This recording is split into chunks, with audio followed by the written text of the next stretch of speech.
আমি আপনাদের পাশে আছি।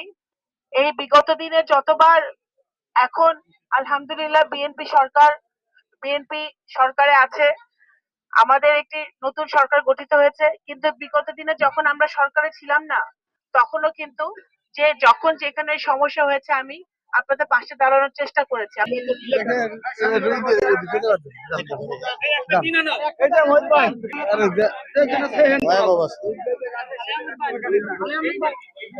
দেখুন, আমি আজকে আমার নির্বাচনী এলাকা সালতা উপজেলায় এসেছি।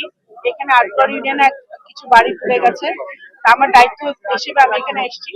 তো আপনি যে প্রশ্ন করেছেন সেই প্রশ্নের উত্তর হচ্ছে যে পররাষ্ট্র মন্ত্রণালয় ইতিমধ্যে এটা নিয়ে কাজ করছে।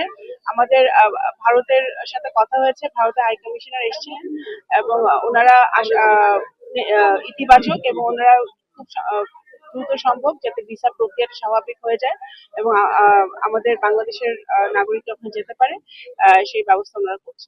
সেই কাজ সেটা নিয়ে আমাদের পররাষ্ট্র মন্ত্রণালয় কাজ করছে।